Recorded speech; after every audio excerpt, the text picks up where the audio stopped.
자, 우리 지난 시간에는 승리자의 찬양에 대해서 생각을 했어요. 짐승과 그 우상의 이름의 수를 이기고, 즉 666에 벗어나서 666이라고 하는 숫자를 이겼다. 그 얘기는 우상 숭배에 참여하지 않았다. 어떠한 거짓 그리스도의 거짓 선지자들의 유혹에도 넘어가지 않고 끝까지 신앙을 지킨 사람들을 짐승과 그 우상과 그의 이름의 숫자를 이기고 승리한 사람들로 표현을 했는데, 그 승리한 이긴 크리스찬들이 노래를 불렀는데, 그 노래가 무슨 노래라고요? 모세의 노래. 모세의 노래는 어린 양의 노래. 자, 이스라엘 민족이 추격해 오는 애굽의 군대를 홍해에 장사 지내버리고 하나님의 능력으로 홍해를 건너서 불렀던 모세의 노래, 구원의 노래, 승리의 노래. 이거는 어린 양의 노래다. 그러면은 어떻게 승리를 했느냐? 어린 양은 하나님의 어린 양 예수 그리스도께서는 자신을 희생해서 모진 고통을 받고 채찍에 맞고 가시관을 쓰시고 십자가를 치시고 십자가에 못 박혀 죽으셨다.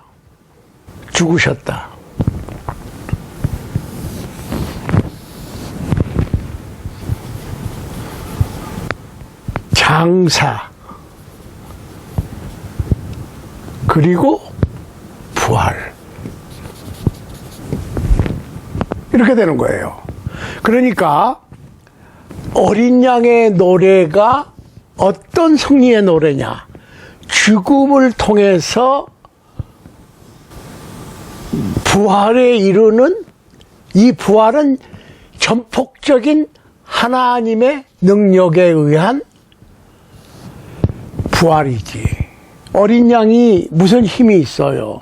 하나님의 어린 양 예수 그리스도께서는 십자가에 못 박혀 죽으셨어. 인류의 죄값을 대신 치르셨어. 장사되셨어. 그리고 부활하셨어요. 그러니까 죽음을 통해서 승리하신 어린 양. 그 어린 양의 노래는 승리자의 노래인데, 원수 마귀를 무찔러서 이기는 승리가 아니고 원수 마귀에게 죽임을 당하는 그 순간에는 원수 마귀한테 진 것 같았는데, 창세기 3장 15절의 말씀대로 뱀의 후손이 여인의 후손의 발뒤꿈치를 물고 죽음이에요.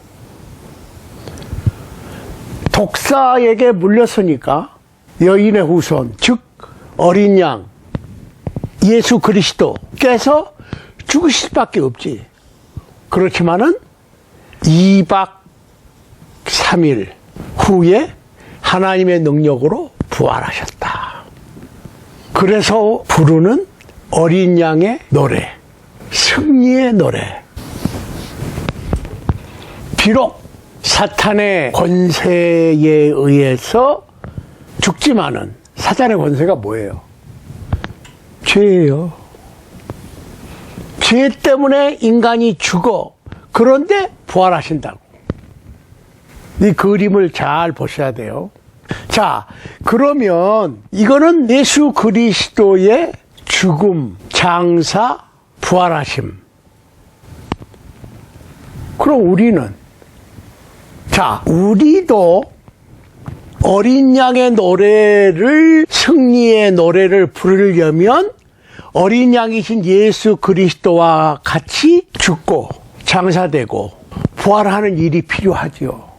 그러면 우리가 이 세상에서 예수 그리스도의 복음을 믿고 실제로 물리적으로 죽고 장사되고 부활하는 그 엄청난 사건을 모든 성도 한 사람 한 사람 한 사람이 경험을 하느냐, 물리적인 경험을 하느냐 그 얘기지. 자, 실제로 크리스찬이 될 때 예수 그리스도의 복음을 믿고 죽고 장사되고 부활한다면 실제로 안 믿을 사람이 어디 있어요? 자, 한번 해보시라고. 내가 예수 그리스도와 함께 죽고 장사되고 물리적으로 부활을 해. 그러면은 예수님을 안 믿을 사람이, 복음을 안 믿을 사람이 어디 있어요? 그러니까 물리적으로 예수님과 같이 죽고 장사되고 부활하는 것이 아니고 예수님의 죽으심과 장사와 부활에 동참하는 거예요. 그걸 아셔야지. 그러니까 예수님께서 이 복음이 뭐예요? 고린도전서 15장 1절로 4절. 구약의 성경대로, 구약의 예언대로 하나님의 독생자 어린 양 예수 그리스도께서 베들레헴에 태어나셔서 30세까지 사시고 30세쯤 되시던 때에 목수 가방을 내려놓으시고 공생애를 시작하시지요. 천국 복음을 전해주시고 그 복음을 완성하는 일을 하시지. 즉 인류의 죄를 위해서 인류 대신 십자가에 못 박혀 죽으시고 장사되시고 부활하셨다고 하는 역사적인 사실이 복음이라고.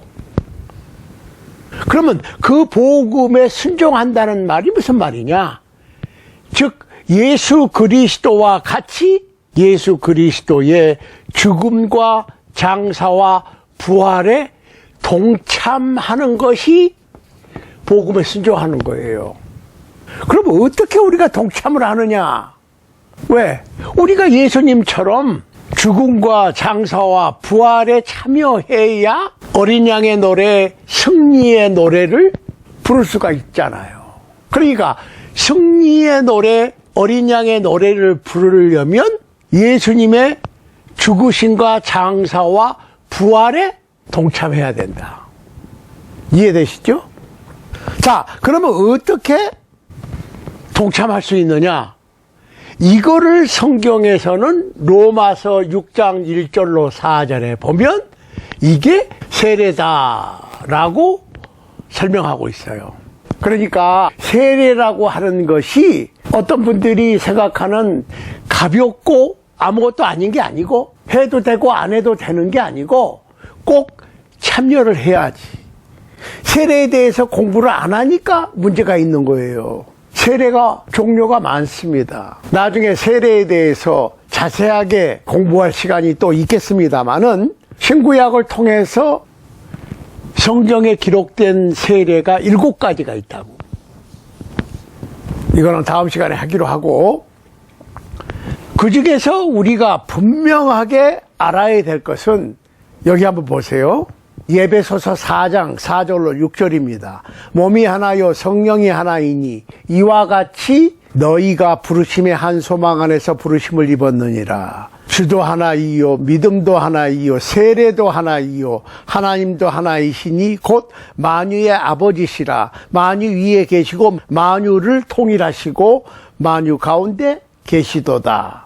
자, 신구약 성경에 기록되어 있는 7가지의 세례 중에서 오늘날 우리에게 유효한 하나의 세례가 물속에 잠기는 세례인데, 물속에 그냥 잠기는 것이 아니라 예수 그리스도와 함께 예수 그리스도의 죽음과 장사와 부활에 참여하는 의식입니다. 이것이 하나의 세례라고. 성경에서 말하는 유일한 세례입니다. 그러면 세례 받기 전에 해야 될 게 뭐예요? 복음을 들어야 되겠지요. 그리고 믿어야 되겠지요. 그 다음에 회개하고 고백하라. 예수님을 나의 구세주로 고백하고. 로마서 10장 9절로 15절. 사도행전 22장 16절에 보면 아나니아가 사울에게, 바울이 되기 전에 이제는 왜 주저하느냐, 일어나 예수 그리스도의 이름을 불러 세례를 받고 죄를 씻으라. 그러니까 예수 그리스도를 나의 세이비어로 고백하는 것이 필요한데, 고백을 하기 위해서는 회개를 해야 되고, 회개는 믿어야 회개가 나오고, 믿으려면 들어야 된다. 그것은 곧 예수 그리스도의 죽으심과 장사와 연합이 되는 것이고, 로마서 6장 1절로 4절에 의하면 보세요. 무릇 그리스도 예수와 합하여 세례를 받은 우리는 그의 죽으심과 합하여 세례 받은 줄을 알지 못하느냐. 그러므로 우리가 그의 죽으심과 합하여 세례를 받음으로 그와 함께 장사되었나니 이는 아버지의 영광으로 말미암아 그리스도를 죽은 자 가운데서 살리심과 같이 우리로 또한 새 생명 가운데 행하게 하려 함이니라. 만일 우리가 그의 죽으심을 본받아 연합한 자가 되었으면 또한 그의 부활을 본받아 연합한 자가 되리라. 우리가 알거니와 우리 옛사람이 예수와 함께 십자가에 못 박힌 것은 몸이 멸하여 다시는 우리가 죄에게 종노릇 하지 아니하려 함이니 이는 죽은 자가 죄에서 벗어나 의롭다 하심을 얻었음이니라. 만일 우리가 그리스도와 함께 죽었으면 또한 그와 함께 살 줄을 믿노니 이는 그리스도께서 우리 죽은 자 가운데서 사셨음에 다시 죽지 아니하고 사망이 다시 그를 주장하지 못할 줄을 알미로다. 그의 죽으심은 죄에 대하여 단번에 죽으심이요 그의 살으심은 하나님께 대하여 살으심이니 이와 같이 너희도 너희 자신을 죄에 대하여는 죽은 자요 그리스도 안에서 하나님을 대하여는 산 자로 여길지어다. 자, 보시자고. 예수 그리스도께서 인류의 죄를 위하여 십자가에 못 박혀 죽으시고 장사되시고 부활하셨다고 하는 그 역사적인 사실, 복음에 동참하는 것이 그 복음을 믿고 세례받는 거예요. 마가복음 16장 16절. 이거는 물론 침례죠. 침례. 물속에 잠기는 거야. 믿고 물속에 잠기면 예수 그리스도의 죽음이 나의 죽음이 되고 예수 그리스도의 장사가 나의 장사가 되고 예수 그리스도의 부활이 나의 부활이 되는 거지. 예수를 믿는 사람이, 복음을 믿는 사람이 물리적으로 예수님 같이 죽고 장사되고 부활하는 것을 예수 믿을 때, 복음을 순종할 때 경험하는 것이 아니고 세례를 통해서 간접 경험을 하는 거죠. 그러니까 예수 그리스도를 믿고 침례를 받으면 그 사람은 산자다.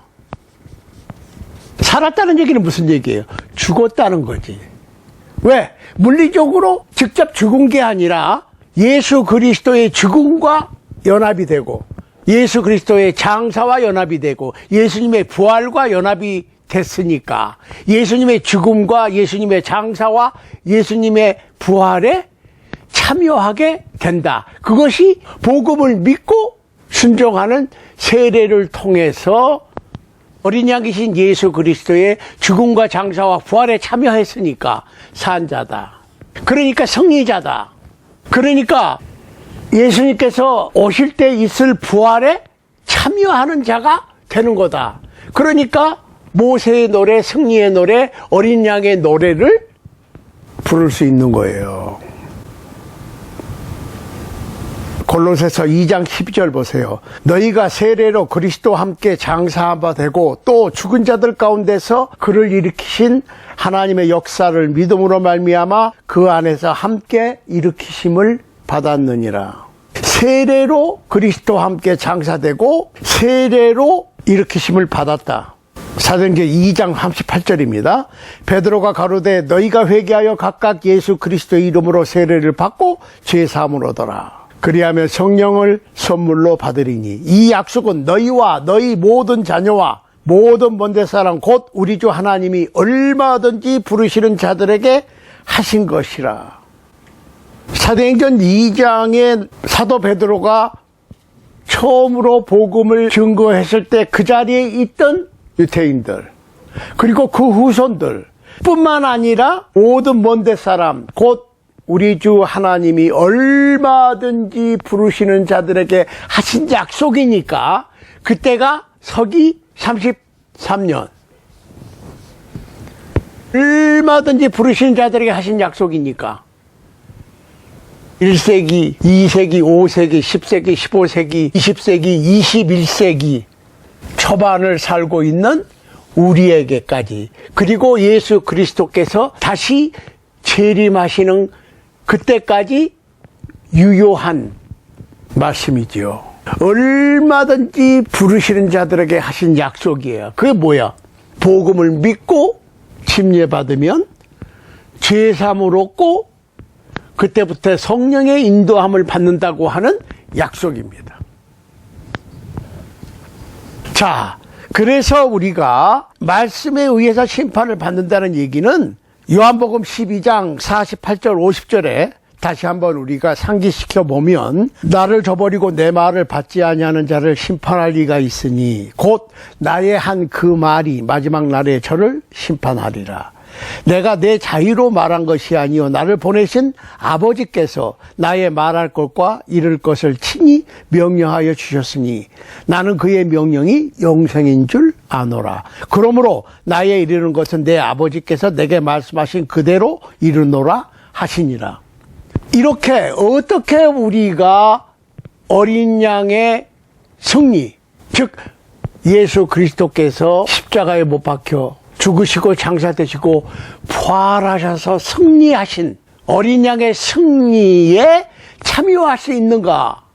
그 복음을 듣고 믿어서 회개하고 예수 그리스도를 나의 구세주로 고백하고 침례받으면 예수 그리스도와 함께 죽고 장사되고 예수 그리스도를 죽은 자 가운데서 살리신 하나님의 능력에 의해서, 약속에 의해서 예수 그리스도의 부활에 동참하니까 어린 양의 승리에 동참하는 것이고, 어린 양의 노래는 당연히 우리의 노래가 되는 것이다. 이 말씀대로 하면 되는 거예요.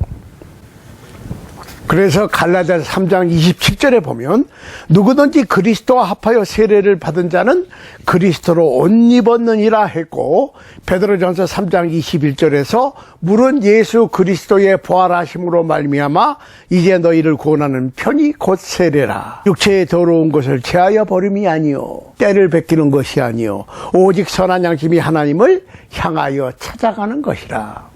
그러니까 복음을 믿고 침례를 받는 것은 구원의 표를 얻는 것이다. 구원받았다고 하는 증거가 여기에 있는 거예요. 부디 이 구원의 증거를 확실히 하는 여러분과 저의 믿음이 될 수 있게 되기를 우리 주님 예수 그리스도 이름으로 간절히 소원합니다. 아멘.